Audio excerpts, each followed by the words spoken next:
Welcome to Rocksteady Studios and episode 2 of Arkham Insider. Last time we flirted with the all-new feature, Dual Play. But this time we're going to take you on a Dual Play buffet.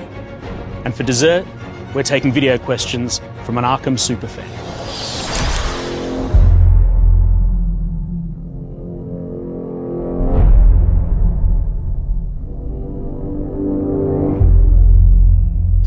We are back on the world's most comfortable couch, and I'm joined here by Tim Hannigan, the lead AI programmer at Rocksteady Studios. Tim, how you doing? I'm doing great, thanks. How are you? Good. It's been a tough project, right? It has been a tough project, but we're nearly there. Close to the end. I can smell it.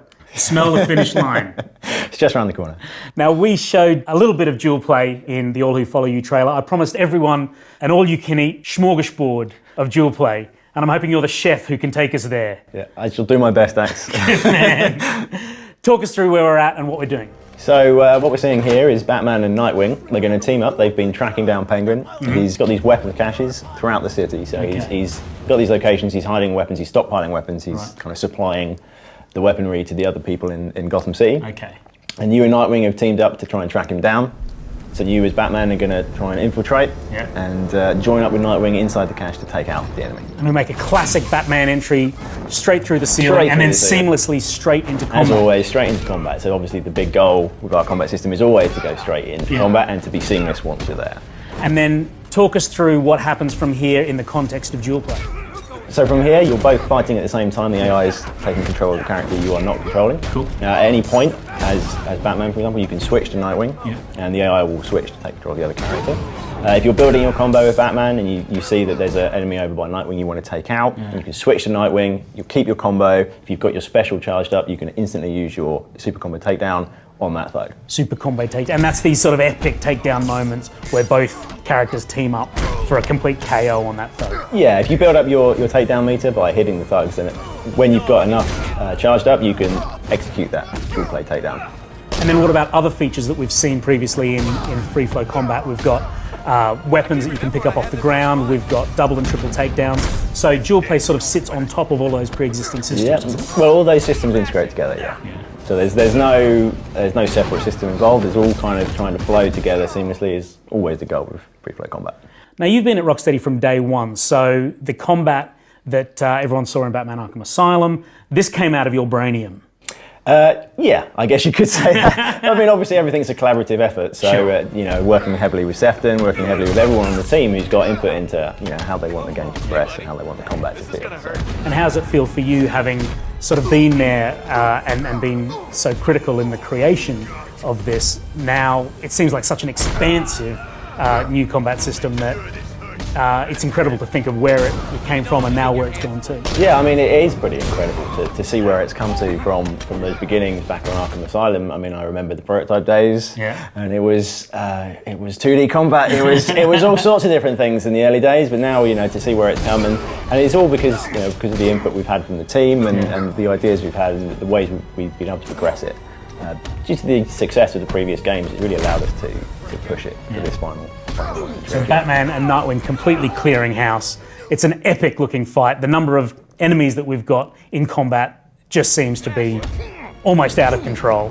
We've definitely had to up the count this time to account for the fact that there's 2 heroes in the room. Makes perfect sense. Tim, I think Dual Play is going to be one of those features that people go crazy for when they get their hands on Batman Arkham Knight. You have done an awesome job with this, but I know you're busy. You've got to get back to it, right? I do indeed. Thanks for your time. No problem. Tim Hannigan. Hey, what's up you guys, it's Caboose XBL. You know that I've been covering Batman Arkham Knight on my channel for over a year now, and with 2 months to go, I've got some questions to ask. It seems Scarecrow has gotten Gotham City to evacuate in Batman Arkham Knight. What will be going on in the city to make it still feel filled with stuff to do 24/7? The streets of Gotham City are jam-packed with action. We've developed an emergent rioting system which sees all of the thugs of various factions ripping up the streets of Gotham, and Batman can get involved in that anytime he wants. On top of that, we've got the military forces loyal to the Arkham Knight. They are spreading their presence throughout the streets as the game progresses. We're talking tanks, we're talking mobile infantry, we're talking airborne drones. There's also members of the emergency services in peril, and they need Batman's help. And then on top of all of that, we've got the Riddler with his ever-present threat. We all know the Joker is dead, but in the Arkham Knight prequel comics, it seems that he's left a permanent scar on Batman. Will we see elements of that within the Batman Arkham Knight story? The death of the Joker at the end of Batman Arkham City had a massive impact on Batman and the entirety of Gotham City. The chaos that Joker represented is no longer there, and that has allowed the Scarecrow to unify all of the forces of the Rogues Gallery, and that spells bad news for the Dark Knight. Besides the Batmobile, of course, what would you say was the most fun and most challenging new feature to create in Batman Arkham Knight? Building out the entirety of Gotham City in immense detail, I think, has probably been the biggest technical and creative challenge for everybody here at Rocksteady. Seeing the Gotham City that we've built come to life has been incredibly fun and so satisfying. But for me personally, I think the dual play features in the game are absolutely incredible. Teaming up with Catwoman for a dual play takedown, nothing beats that. It seems the Riddler is at it again in Batman Arkham Knight. One thing we all love to hate are those challenging puzzles to get the Riddler trophies. How hard are they this time around? If it's bright green and it's got a flashing question mark above it, you can bet your batarang it's going to be tough. The Riddler's back and he is challenging Batman like he never has before. As a team, we've challenged ourselves to come up with some of the toughest riddles we can possibly think of. But we're not sending you out alone. The Riddler informants are also back, but this time it ain't going to be so easy to squeeze that precious intel out of them. Thank you so much for answering all the questions, and if you want to know where to find me, just search Caboose XBL on YouTube or shine that bat signal up in the sky. See you guys later. If you've got any questions for us at Rocksteady, send them in and we'll answer as many of them as we can. That's it for this episode of Arkham Insider. We'll see you next time. And don't forget, be the Batman.